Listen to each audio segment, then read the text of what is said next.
നമ്മള് ന്യൂട്ടന്റെ first law ആണ് കഴിഞ്ഞ ക്ലാസ്സിൽ പറഞ്ഞത്. എന്താ ന്യൂട്ടന്റെ first law? Every object continuous in A state of rest or uniform motion unless it is compelled to change the state by an external force. ഇതാണ് ന്യൂട്ടന്റെ ഫസ്റ്റ് ലോ. അതാണ് ഫോഴ്സിനെ ഡിഫൈൻ ചെയ്യുന്നത്. ഫോഴ്സിനെ ഡിഫൈൻ ചെയ്ത് ഈ ലോ വെച്ചിട്ടാണ്. So Newton's first law defines force. ഇനി നമ്മളിവിടെ ഒരു ക്വസ്റ്റ്യൻ ഉണ്ടെങ്കിൽ consider an object at rest. റെസ്റ്റിലിരിക്കുന്ന ഒരു ഓബ്ജെക്റ്റിനെ കൺസിഡർ ചെയ്യാം, പരിഗണിക്കാം. Which statements are correct? 4 സ്റ്റേറ്റ്മെന്റുകൾ എഴുതിയിട്ടുണ്ട്. ഇതിലേതാണ് ശരി, അല്ലെങ്കിൽ ഏതൊക്കെ ശരിയാവാം? ഒരെണ്ണം വേണമെന്നില്ല, എത്ര വേണമെങ്കിൽ ആവാം. ചിലപ്പോ ഒരെണ്ണാവും, ചിലപ്പോ ഏതൊക്കെയാണെന്ന് ഓരോന്നായിട്ട് നോക്കാം. ആദ്യത്തേത്, അപ്പൊ എന്താ സിറ്റുവേഷൻ, സന്ദർഭം എന്താ വെച്ച് കഴിഞ്ഞാൽ ഒരു ഒബ്ജക്റ്റ് റെസ്റ്റിലാണ്. No force is acting on the object. ന്യൂട്ടന്റെ ലോ പ്രകാരം ശരിയാണ്. ഒരു ഫോഴ്സ് ആക്ട് ചെയ്തില്ലെങ്കിൽ റെസ്റ്റിലിരിക്കുന്ന ഒരു ഓബ്ജക്റ്റ് റെസ്റ്റിൽ തന്നെ തുടരും. അപ്പോ റെസ്റ്റിലാണെങ്കിൽ no force is acting on the object correct ആണ്. ആദ്യത്തെ സ്റ്റേറ്റ്മെന്റ് ശരിയാണ്. രണ്ടാമത്തെ നോക്കാം. More than one force is acting on it. External തന്നെയാണ് ഫോഴ്സ് കേട്ടോ, ഉദ്ദേശിക്കുന്ന എക്സ്റ്റേണൽ തന്നെയാണ്. ഒന്നിൽ കൂടുതൽ ഫോഴ്സ് ആക്ട് ചെയ്യുന്നു. ഒന്നിൽ കൂടുതൽ, ഒരെണ്ണം എന്നല്ല പറയണം കേട്ടോ, ഒന്നിൽ കൂടുതൽ ഫോഴ്സ് ആക്ട് ചെയ്യും. ഈ ഒന്നിൽ കൂടുതൽ ഫോഴ്സ് ആക്ട് ചെയ്യണം. ഇപ്പൊ ഞാൻ ഇതിനെങ്ങനെ തള്ളുന്നത് ഒരു ഫോഴ്സാണ്, ഇത് വേറൊരു ഫോഴ്സാണ്. ഇത് രണ്ടും ഞാൻ ഒരുമിച്ച് അപ്ലൈ ചെയ്തു നിൽക്കാം. Equal and opposite. അത് റെസ്റ്റിൽ തന്നെ തുടരില്ലേ? അപ്പോ more than one force act ചെയ്തുകൊണ്ട് അതിന്റെ റെസ്റ്റ് എന്നുള്ള അവസ്ഥ ചേഞ്ച് ചെയ്തോളന്നില്ല. ആ ഫോഴ്സുകൾ എങ്ങനെ ആക്ട് ചെയ്യുന്നു അനുസരിച്ചിരിക്കും. അത് ഈക്വൽ ആൻഡ് ഓപ്പോസിറ്റ് ആയിട്ടാണ് ആക്ട് ചെയ്യണമെന്ന് വെച്ചാൽ ചിലപ്പോൾ അതിന്റെ റെസ്റ്റിൽ തന്നെ തുടർന്നു എന്ന് വരും. അപ്പൊ ഇതും ശരിയായിട്ട് തന്നെ എടുക്കണം. മൂന്നാമത്തെ, no net force is acting on that object. നോക്കുക, ഇപ്പൊ ഈ പറഞ്ഞ സിറ്റുവേഷൻ നേരത്തെ പറഞ്ഞത്, ഇങ്ങടും തള്ളി ഇങ്ങനെ equal and opposite force act ചെയ്യുമ്പോൾ അതിന്റെ അവസ്ഥ ചേഞ്ച് ചെയ്യില്ല. ആ കേസില് അതും ആക്ട് ചെയ്യുന്ന നെറ്റ് ഫോഴ്സ്, മൊത്തത്തിൽ ആക്ട് ചെയ്യുന്ന ഫോഴ്സ് 0 ആണ്. Force is A vector. വെക്ടറിന്റെ ക്ലാസ് എടുത്തപ്പോൾ നമ്മൾ പറഞ്ഞു ഫോഴ്സ് ഈസ് എ വെക്ടർ. അപ്പൊ അതിന്റെ അഡീഷൻ എന്ന് പറഞ്ഞ ഡയറക്ഷനും കൂടി കൺസിഡർ ചെയ്തിട്ടാണ്. Equal and opposite forces act ചെയ്ത് കഴിഞ്ഞാൽ നെറ്റ് ഫോഴ്സ് 0 ആയിട്ട് വരുന്നു. അപ്പോ നെറ്റ് ഫോഴ്സ് 0 ആയി കഴിഞ്ഞാൽ ആ അവസ്ഥയ്ക്ക് മാറ്റം വരുന്നില്ല. അപ്പൊ മൂന്നാമത്തെ സ്റ്റേറ്റ്മെന്റും കറക്റ്റ് ആണ്. നാലാമത്തെ statement, the force acting on it is not sufficient. പര്യാപ്തമല്ല, മതിയാവില്ല. എന്തിന്? To change it state. അപ്പൊ ഇതിന് പകരം ഈ ബെഞ്ചെടുത്ത് ഞാൻ അങ്ങനെ ഒന്ന് തള്ളി, ഇത് നീങ്ങണില്ല. എന്താ കാരണം? ഫോഴ്സ് അപ്ലൈ ചെയ്തിട്ടുണ്ട്, പക്ഷെ it is not sufficient to change it state. ആ സ്റ്റേറ്റ് മാറ്റാൻ അത് സഫീഷ്യന്റ് ആവണില്ല. അത് കാരണം അതിന്റെ അവസ്ഥ മാറില്ല. അപ്പൊ ഇതില് ഈ 4 സെന്റൻസുകളും കറക്റ്റ് തന്നെയാണ്. ഇനി നോക്കാം. ഇപ്പോ ഒന്നിൽ കൂടുതൽ ഫോഴ്സുകള് ഒരു ഒബ്ജക്റ്റും ആക്ട് ചെയ്തിട്ട് അങ്ങനെ ഒന്നിൽ കൂടുതൽ ആക്ട് ചെയ്തു. എന്നിട്ടും ആ ഒബ്ജക്റ്റ് അതിന്റെ പഴയ അവസ്ഥയിൽ, ഇപ്പൊ ആക്ട് ചെയ്യണതിന് മുമ്പ് റെസ്റ്റിലാണ്, ഇപ്പോഴും റെസ്റ്റിലാണ് നിൽക്കുക. പഴയ ആക്ട് ചെയ്തിട്ടും റെസ്റ്റിലാണ്, ആക്ട് ചെയ്യണതിന് മുമ്പ് റെസ്റ്റിലാണെങ്കിൽ ആ ഫോഴ്സുകളെ പറയുന്ന പേരാണ് balanced forces. If 2 or more forces acting on an object keeps the object in its previous state. previous state എന്ന് പറഞ്ഞാൽ ഫോഴ്സ് ആക്ട് ചെയ്യണതിന് മുമ്പുള്ള സ്റ്റേറ്റ്. അതിൽ തന്നെ അതിനെ നിർത്തുന്നുവെങ്കിൽ, ഫോഴ്സ് ആക്ട് ചെയ്തിട്ടും അത് അതിന്റെ പഴയ അവസ്ഥയിൽ തന്നെയാണെങ്കിൽ, that forces are called balanced forces. That forces are called balanced, സന്തുലിതമായിട്ടുള്ള forces. And ഈ ഫോഴ്സ് ആക്ട് ചെയ്തിട്ടും അതേ അവസ്ഥയിൽ തുടരുകയാണെങ്കിൽ the body is said to be in equilibrium. Equilibrium, equilibrium എന്ന് പറഞ്ഞാൽ അതിനെ തർജ്ജമ ചെയ്യുക സന്തുലനാവസ്ഥ, സന്തുലിതാവസ്ഥ എന്ന് പറയും.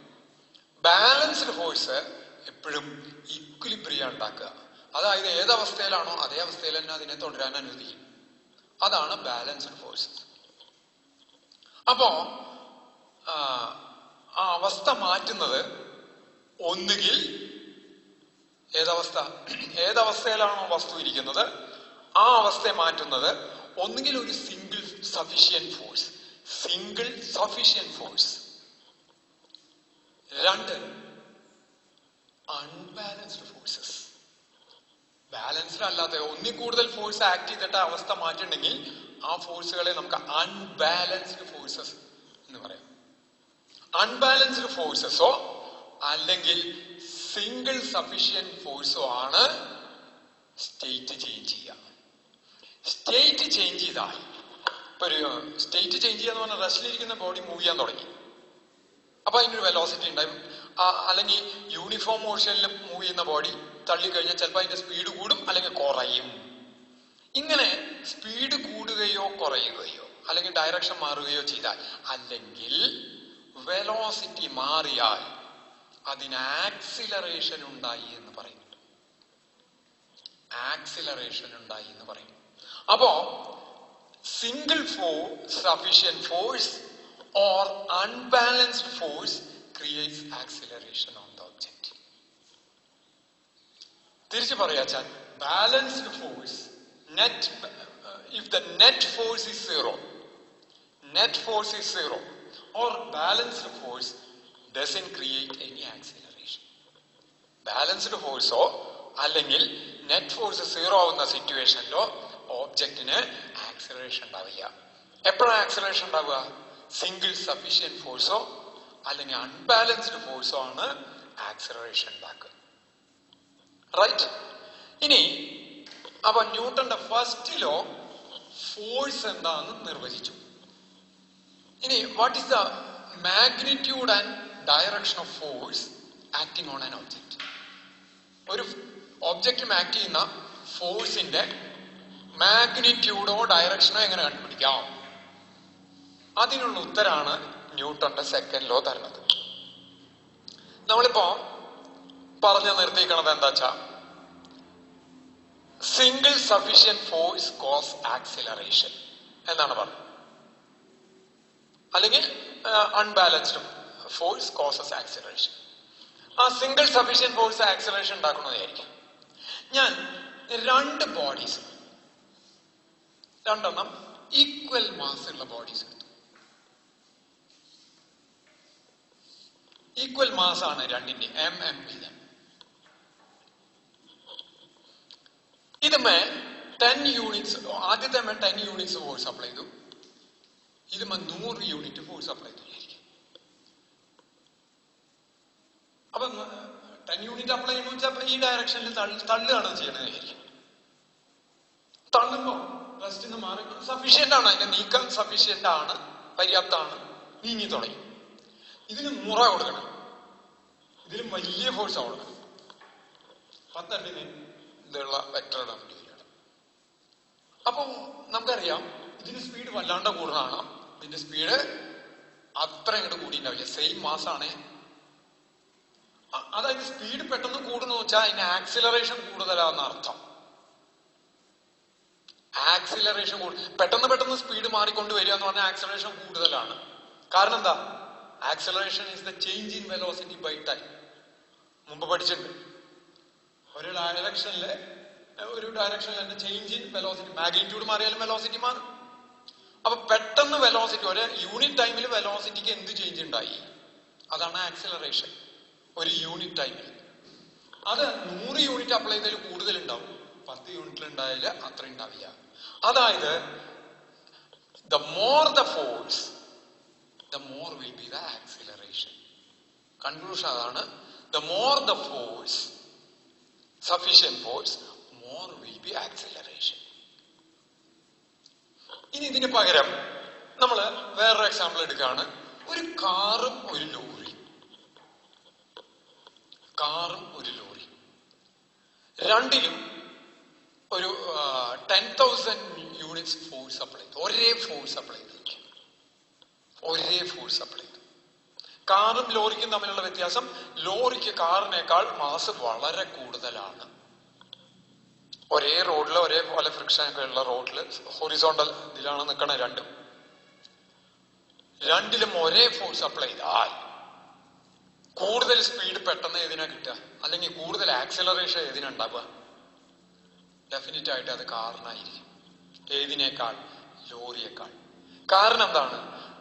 ഒരേ ഫോഴ്സ് അപ്ലൈ ചെയ്താൽ മാസ് കൂടുന്നതിനനുസരിച്ച് ആക്സിലറേഷൻ കുറയുക ചെയ്യുന്നത്. കൂടുതൽ മാസ് ഉള്ളതിന് കുറവ് ആക്സിലറേഷൻ, കുറവ് മാസ് ഉള്ളതിന് കൂടുതൽ ആക്സിലറേഷൻ. അപ്പൊ ഈ രണ്ട് കൺക്ലൂഷൻസ് ഒരുമിച്ച് ചേർത്ത് എഴുതി കഴിഞ്ഞാൽ ഈ രണ്ട് നിഗമനങ്ങളും, അതായത് ഏതാ രണ്ട് നിഗമനം?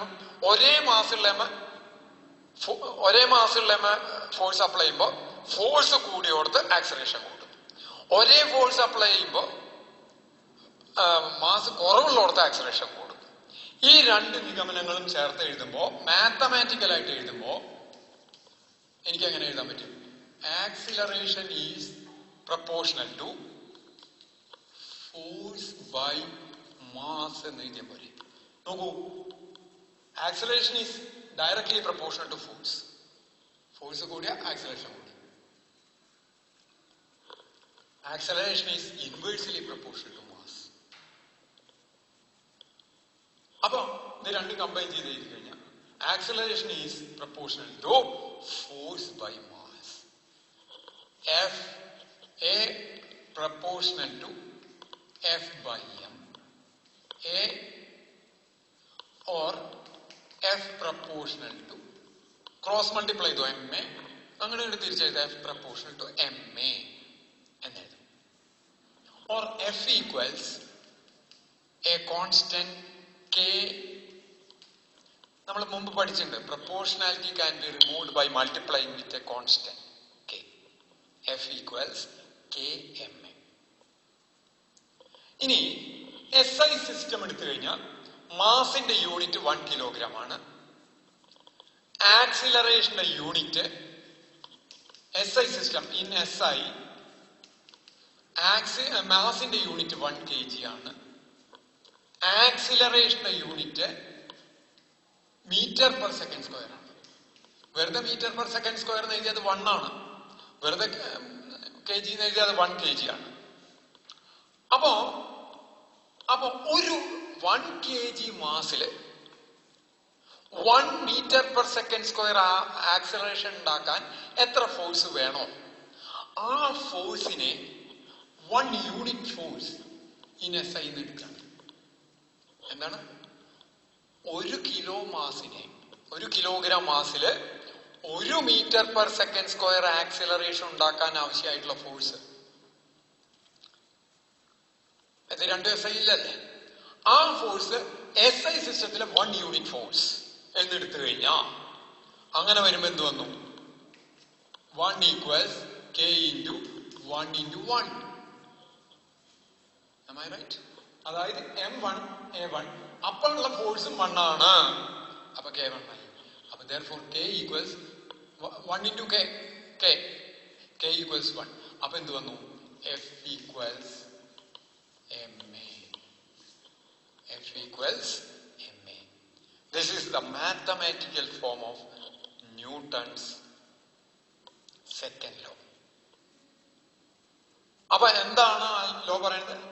Acceleration is a vector. മുമ്പേ പറഞ്ഞിട്ടുണ്ട്, വെക്ടർ എടുത്തപ്പോ പറഞ്ഞിട്ടുണ്ട്. Force is also a vector. Acceleration is directly proportional to force and is in the direction of force. കാരണം നേരെ ഇതാണ് വരുന്നത്. നോക്കൂ, അപ്പൊ ഇതിന് വെക്ടർ ആയിട്ട് എഴുതുമ്പോ vector F equals mass is a scalar M vector A, number multiplied by vector. അപ്പൊ ആ ടൈംസ് മാസ് ടൈംസ് ആക്സിലറേഷൻ ആണ് ഫോഴ്സ് വരിക. This is the vector form of Newton's second law. So direction of force is in the direction of acceleration. So force is a vector quantity. അതിന്റെ dimension formula ഇതിന്റെ L T⁻⁻2 ആണ്, ഇത് M ആണ്. So dimension formula for force is M L T⁻². Vector ആണ് ഇതായി. ഇനി എന്താ ഇതിന്റെ യൂണിറ്റ്? ആ യൂണിറ്റിനെ ഒന്ന് ഡിഫൈൻ ചെയ്യാം. ഇപ്പൊ 1 കിലോഗ്രാം മാസിന് 1 metre per second square acceleration ഉണ്ടാക്കാൻ ആവശ്യമായിട്ടുള്ള ഫോഴ്സിനെ 1 യൂണിറ്റ് എന്ന് പറഞ്ഞു. അത് ന്യൂട്ടന്റെ ബഹുമാനാർത്ഥം അതിനെ ന്യൂട്ടൺ, ആ യൂണിറ്റിന് ന്യൂട്ടൺ എന്ന് കൊടുത്തു. So what is 1 newton or unit of force? It is a force required to produce an acceleration 1 meter per second square on a mass 1 kilogram. 1 kilogram മാസിന് 1 metre per second square acceleration ഉണ്ടാക്കാൻ ആവശ്യമായിട്ടുള്ള force ആണ് 1 newton. 1 newton. അപ്പൊ ഇതാണ്.